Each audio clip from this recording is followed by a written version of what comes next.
سید الانبیاء تمام نبیوں کے سردار تمام رسولوں کے سردار ہیں مولا علی مشکل کشا تمام ولیوں کے سردار ہیں فاطمہ الزہرا رضی اللہ تعالی عنہ تمام جنتی عورتوں کے سردار ہیں اور میرے امام حسن و حسین جو فارغ فرماتے ہیں کہ جنتی جوانوں کا سردار ہے اور یقین جانیے اس حدیث مبارکہ میں اس بات کی دلیل ہے کہ میرے آقا ارشاد فرماتے ہیں کہ حسن و حسین خود جنتی جوانوں کے سردار ہیں اور خود بھی جنتی ہیں تو جنتی ہونے کی گارنٹی دیتے ہیں کہ حسن و حسین آخرت میں جنتی جوانوں کے سردار ہیں تو محترم حضرات اس لیے امام حسن و حسین کی سرداری کو وہ انسان مانے جو جنت میں جانے کی خواہش رکھتا ہے جو ان کی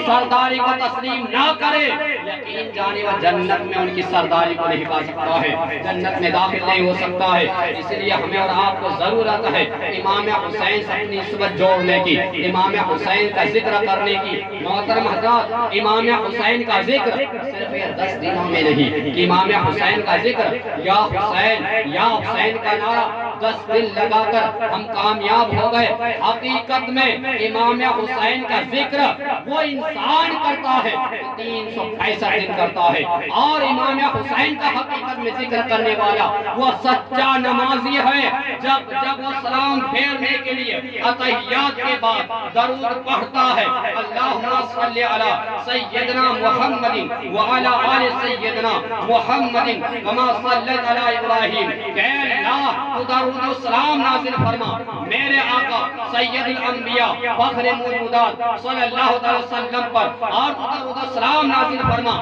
ہمارے سردار محمد رسول اللہ کی آل و اولاد پر امام حسین پر امام حسن پر زین العابدین پر ان کی تمام نسل قیامت تک آنے والے تمام آل رسول پر اللہ تبارک و تعالیٰ نے ان کو وہ شرف و کمال عطا فرمایا وہ فضل و کمال عطا فرمایا کہ امام حسین کا ذکر امام حسن کا ذکر شہداء کربلا کا ذکر ان کے ذکر کے بغیر ہماری نماز مکمل نہیں ہوتی تو غور کرنے کی بات ہے امام حسین کا ذکر نمازوں میں رکھا اللہ تعالیٰ نے ان کے مرتبہ ان کے مقام کو وہ بلندی عطا فرمایا کہ اللہ تعالیٰ نے ہمارے کسی بندے مومن کی نماز اس وقت تک قبول نہیں فرماتا ہے جب تک آل رسول پر سید الشہداء پر امام سجدے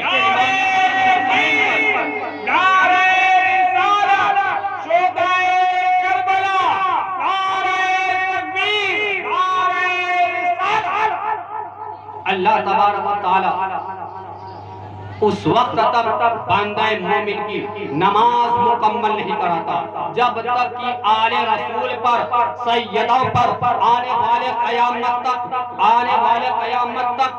رسول پر جب تک درود و سلام نہ بھیجے بندہ مومن نماز کے اندر تب تک ان کی نماز مکمل نہیں ہوتی ہے تو اس سے بڑا فضل و کمال امام حسین کے لیے کیا ہو سکتا ہے کہ اللہ تبارک و تعالیٰ نے ان کے شرف و کمال کا ان کے ذکر کو نماز میں رکھ دیا ہے تو حقیقت میں امام حسین کا ذکر کرنے والا وہ بندہ مومن ہے جو 5 جگہ نماز کی پابندی کرتا ہے جب وہ سلام کے لیے بیٹھتا ہے تب تک امام حسین کا ذکر کرتا ہے ان پہ درود و سلام پڑھتا ہے محترم حضرات غور کرنے کی بات ہے کہ امام حسین رضی اللہ تعالیٰ عنہ سے جب یزید نے کہا تھا کہ تم یا تو اپنا سر دے دو یا اپنا ہاتھ دے دو آخر ضرورت کیا تھی کہ سر کٹانے کی ہاتھ ہی کو دینا تھا ہاتھ دے دیتے سر بچ جاتا زندگی مل جاتی لیکن مسلمانوں یاد رکھنا امام حسین غور و فکر کیے غور کرنے کی بات ہے آپ سے اگر کوئی جبریہ 2 چیز میں سے ایک چیز مانگے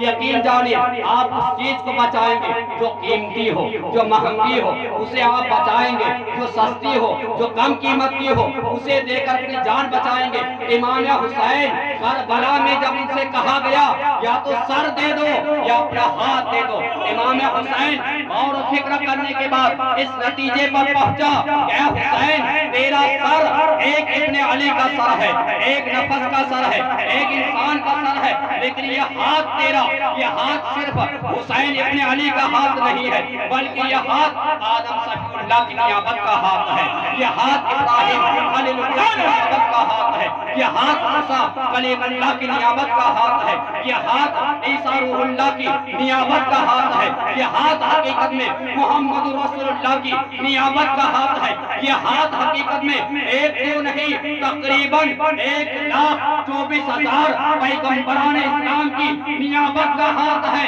اس نے بتا دیا کہ یزید سن لو، تمہیں میں اپنا سر تو دے سکتا ہوں لیکن ہاتھ نہیں دے سکتا ہوں۔ امام حسین اپنا ہاتھ آ کر اسلام بچا لیا ہے، اپنا ہاتھ بچا کر دین اسلام کو بچایا ہے۔ یہ ہاتھ امام حسین نے اپنا ہاتھ بچا کر بتا دیا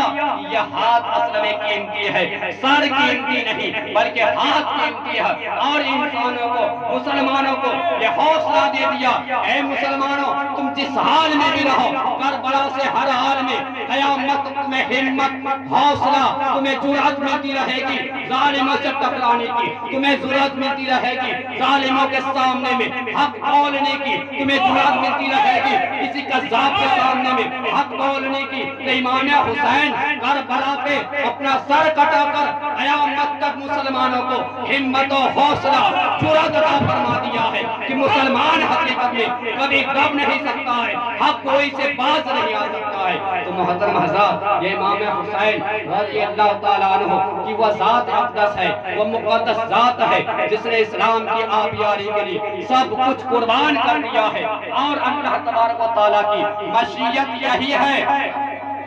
سنت الہی یہی ہے کہ اللہ کی بارگاہ میں جو جیسی قربانیاں پیش کرتا ہے، اللہ تبارک و تعالیٰ اس کے بدلے میں وہی قربانیاں عطا دیتا ہے، اسی کا بدلہ عطا فرماتا ہے، اسی کا بدلہ عطا فرماتا ہے۔ محترم حضرات، غور کرنے کی بات ہے، آج ہم اگر یا حسین کا نعرہ لگائیں تو لوگ کہتا ہے یا حسین ہندوستان میں رہ کے پکارو گے، کربلا والوں کو یہاں سے پکارو گے، ارے تو شرک ہے، یہ کفر ہے۔ لگا پوچھتا ہوں، ارے کربلا کی سرزمین پر اہل بیت اطہار میں سے امام زین العابدین، بیمار زین العابدین بچ گئے تھے، وہاں انہوں نے ایک کلام مقدس لکھا تھا، عربی کا شعر جو نبی کریم صلی اللہ علیہ وسلم کی بارگاہ میں پیش کر رہے تھے، وہ لکھے تھے جن کا شروع والا مصرع تھا، انی دیا ریح الصبا یومن الہ ارض الحرم بلغ سلامی روضتن فیہ النبی المحترم، یا اے باد صبا جب تم اس کربلا کی سرزمین سے